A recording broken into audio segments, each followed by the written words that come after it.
Hello friends, good morning and welcome to Online Guru Campus. तो friends, जैसा कि daily current affairs की class जो है रोज़ सुबह 4 बजे होती है, तो आज है 13 जून और 13 जून से रिलेटेड जितने भी इम्पोर्टेंट करंट अफेयर्स हैं उसके बारे में आज हम लोग डिस्कस करेंगे। तो फ्रेंड्स, वीडियो को शुरू से अंत तक देखिएगा और वीडियो स्टार्ट करने से पहले फ्रेंड्स जो चैनल पर नए हैं चैनल को सब्सक्राइब कर लें और बेल आइकन को प्रेस कर लें ताकि जो है आपको नोटिफिकेशन मिलती रहे। तो फ्रेंड्स, चलिए वीडियो को स्टार्ट करते हैं। आज का हमारा पहला क्वेश्चन है कि हाल ही में QS यूनिवर्सिटी रैंकिंग 2021 में जो है टॉप 500 शिक्षा संस्थानों में भारत के कितने संस्थानों को जगह मिली है। यानी हाल ही में जो है QS यूनिवर्सिटी रैंकिंग जारी की गई है 2021 की, जिसमें टॉप 500 शिक्षा संस्थानों में भारत के जो है कितने संस्थानों को जगह मिली है। तो फ्रेंड्स, इसका जो राइट आंसर हो जाएगा वो हो जाएगा ऑप्शन नंबर डी, यानी भारत के जो है 8 शिक्षा संस्थानों को जो है जगह मिली है।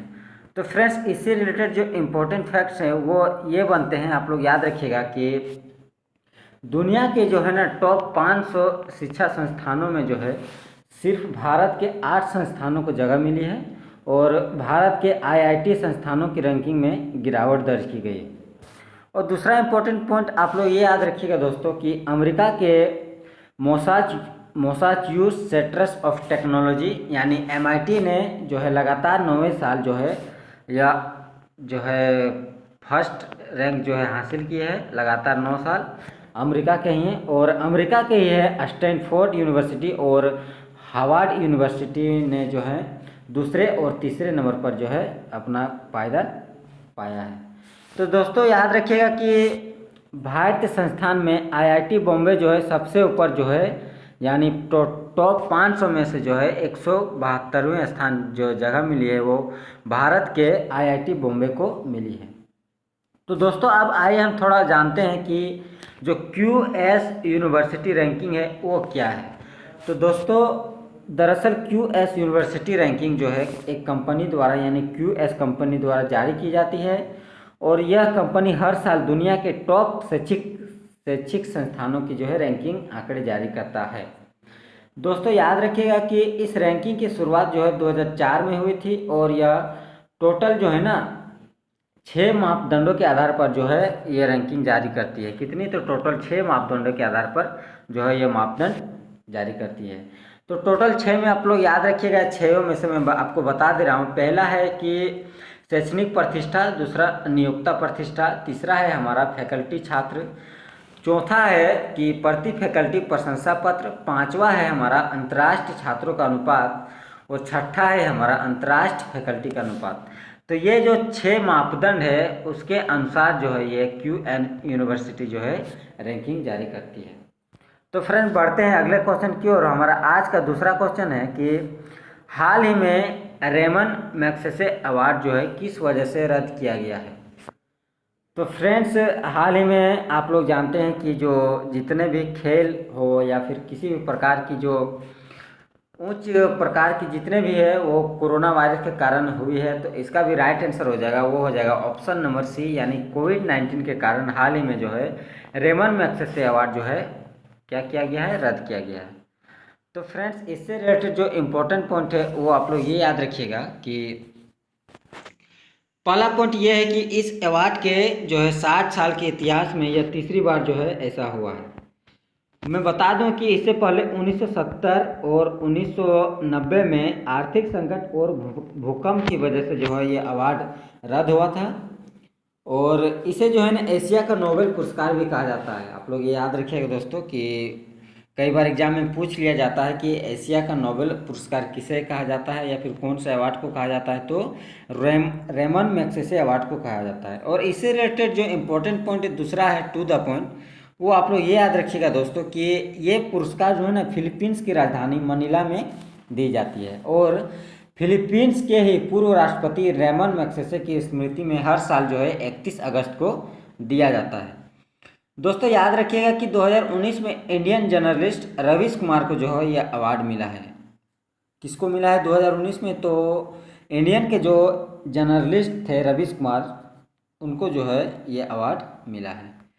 तो फ्रेंड्स बढ़ते हैं अगले क्वेश्चन की ओर। हमारा आज का तीसरा क्वेश्चन है कि असम में गैस के कुएं में लीकेज के बाद जो है भीषण आग लग गई, इसे किस कंपनी द्वारा संचालित किया जाता है? तो फ्रेंड्स इसका जो राइट आंसर हो जाएगा वो हो जाएगा ऑयल इंडिया लिमिटेड, यानी ओ इंडिया लिमिटेड जो है ये संचालित करती है, या फिर ऑयल इंडिया लिमिटेड द्वारा संचालित किया जाता है। तो फ्रेंड्स इससे रिलेटेड जो इम्पोर्टेंट पॉइंट है वो जान लेते हैं। आप लोग टू द पॉइंट, पहला पॉइंट ये याद रखिएगा कि यह असम के जो है तिनसुकिया जिले में स्थित है। कहाँ पे स्थित है? तो ये याद रखिएगा नाम दोस्तों कि तिनसुकिया जिले में स्थित है। और इसमें जो है 27 मई को है गैस के कुएं में जो है लीकेज हो गया था, लेकिन जो है ना 9 जून की दोपहर को इसमें आग लगी है। कब लगी है? 9 जून को दोपहर में आग लगी है। और दूसरा पॉइंट आप लोग ये याद रखिएगा दोस्तों कि गैस के लिक्विड फॉर्म में नीचे गिरने से जो है पास में ही मौजूद ब्रह्मपुत्र नदी की जो है कई डल्फिन मछलियाँ मारी गई है। और इस गैस के कुएं की जो ड्रिलिंग जो है 2006 में हुई थी। कब हुई थी गैस की ड्रिलिंग? तो 2006 में हुई थी। और करीब 80,000 क्यूबिक मीटर प्रतिदिन इस गैस से या फिर इस कुएं से गैस निकाला जाता था। कितना? तो लगभग 80,000 क्यूबिक मीटर प्रतिदिन जो है निकाला जाता था। तो इम्पोर्टेंट है दोस्तों, याद रखिएगा। बढ़ते हैं अगले क्वेश्चन की ओर। हमारा आज का चौथा क्वेश्चन है कि बाल श्रम विरोधी दिवस जो है कब मनाया जाता है, यानी world against child labour day कब मनाया जाता है?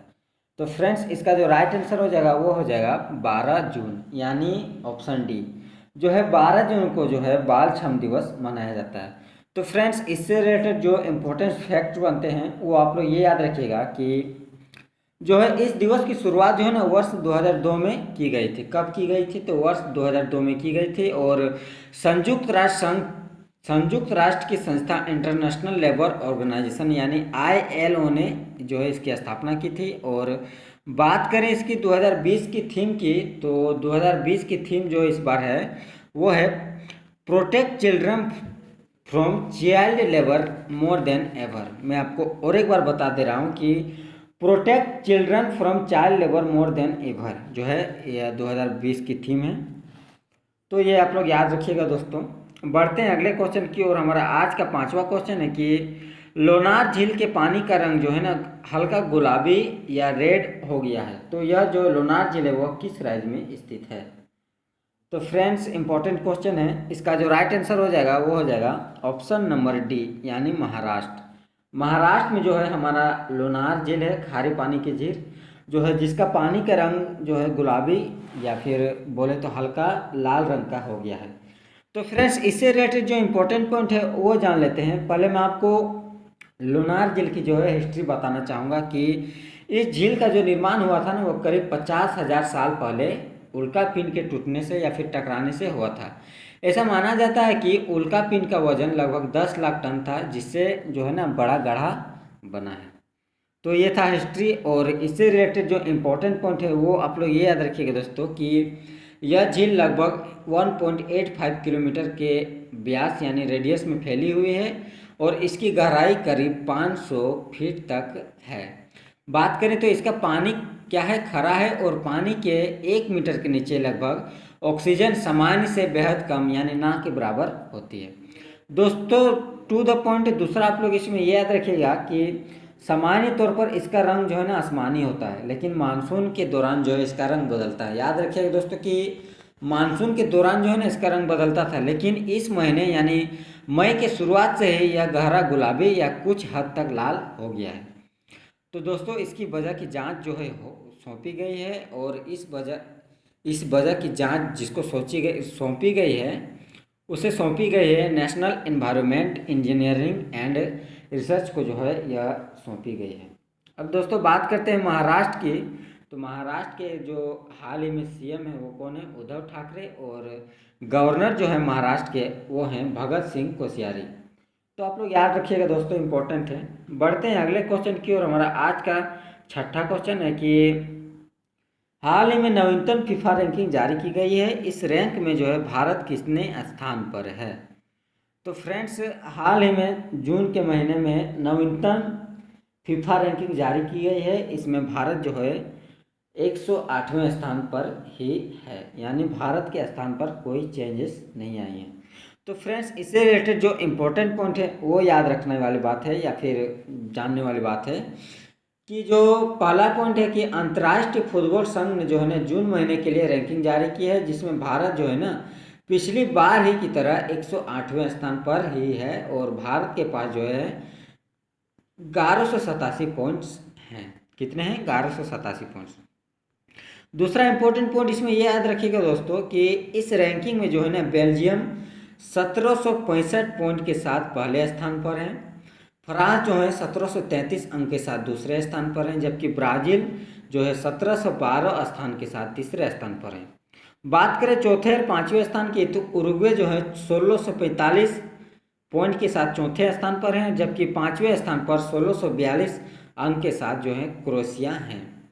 तो ये थे इम्पोर्टेंट पॉइंट दोस्तों फीफा रैंकिंग में। बढ़ते हैं हम लोग अगले क्वेश्चन की ओर। हमारा आज का 7वां क्वेश्चन है कि हाल ही में कोरोना संक्रमित मामले में भारत जो है दुनिया में कितने स्थान पर या कितनेवें स्थान पर पहुंच चुका है? तो फ्रेंड्स, हाल ही में कोरोना संक्रमित मामले में जो है भारत जो है दुनिया में चौथे स्थान पर पहुंच चुका है। कितनेवें स्थान पर पहुंच चुका है? तो चौथे स्थान पर पहुंच चुका है। तो फ्रेंड्स, इससे रिलेटेड जो इम्पोर्टेंट पॉइंट है वो जान लेते हैं कि कोरोना की सबसे तेज रफ्तार जो है अब भारत में है और 17 दिन में केस क्या हो रहे हैं? डबल हो रहे हैं। 17 दिन में ही केस डबल हो रहे हैं। बात करें ब्राज़ील की डबलिंग रेटिंग, तो भारत से थोड़ी ज़्यादा है और यहाँ 16 दिन में जो है संक्रमण की संख्या डबल हो रही है। ग्रोथ रेट की बात करें तो ग्रोथ रेट के मामले में जो है वह दूसरे नंबर पर है। अब दूसरा पॉइंट आप लोग ये याद रखिएगा दोस्तों कि टेस्टिंग के मामले में जो है ना अमेरिका सबसे आगे, यानी अमेरिका में लगभग 2.26 लाख जो है 2.26 करोड़ जो है लोगों की जांच हो चुकी है, जबकि भारत में महज 52 लाख लोगों की जांच हुई। भारत में अभी तक मात्र 52 लाख लोगों को ही जांच हुई है। तो फ्रेंड्स, ये थे इम्पोर्टेंट पॉइंट्स। बढ़ते हैं अगले क्वेश्चन की और। हमारा आज का 8वां क्वेश्चन है कि हाल ही में एचआरडी मंत्रालय ने देश के उच्च शिक्षा संस्थानों की रैंकिंग जारी की है। तो इस रैंकिंग में जो है ना पहले पायदान पर कौन से शिक्षा संस्थान हैं? तो फ्रेंड्स, इसका जो राइट आंसर हो जाएगा वो हो जाएगा ऑप्शन नंबर ए, यानी IISc बेंगलोर जो है इस एचआरडी मंत्रालय द्वारा जारी रैंकिंग में जो है पहले स्थान पर है या फिर फर्स्ट स्थान पर है। तो फ्रेंड्स, इससे रिलेटेड जो इम्पोर्टेंट पॉइंट है वो जान लेते हैं कि केंद्रीय मानव संसाधन विकास मंत्रालय ने जो है गुरुवार को उच्च शिक्षण संस्थानों की 2020 की जो है रैंकिंग जारी की है। तो ओवरऑल रैंकिंग में जो है IIT जो है मद्रास जो है पहले नंबर पे है। और दूसरा इंपॉर्टेंट पॉइंट आप लोग ये याद रखिएगा दोस्तों कि विश्वविद्यालयों में Indian institute of sciences Bengaluru जो है पहले स्थान पर है। तो इससे रिलेटेड पॉइंट यही थे दोस्तों। बढ़ते हैं अगले क्वेश्चन की और। हमारा आज का आखिरी और 9वां क्वेश्चन है कि हाल ही में भारत के किस राज्य में कोरोना संक्रमण मामला 1 लाख का आंकड़ा जो है सबसे पहले पहुंचा है? यानी भारत के किस राज्य में 1 लाख का आंकड़ा जो है सबसे पहले पहुंच चुका है? तो फ्रेंड्स, इसका जो राइट आंसर है वो है ऑप्शन नंबर डी, यानी महाराष्ट्र। यानी महाराष्ट्र में जो है भारत देश में सबसे ज़्यादा कोरोना संक्रमित मामले में सबसे आगे हैं। यानी महाराष्ट्र में 1 लाख से जो है कोरोना संक्रमित मामले आ चुके हैं। तो इससे रिलेटेड जो इम्पोर्टेंट पॉइंट है वो आप लोग ये याद रखिएगा दोस्तों कि देश में जो है ना कोरोना संक्रमित की मामला करीब 3 लाख के पार पहुंच चुकी है। कितनी? 3 लाख के पार पहुंच चुकी है और इनमें से सिर्फ जो है 33% जो है मामला पॉजिटिव मरीज जो है महाराष्ट्र से ही मिले हैं।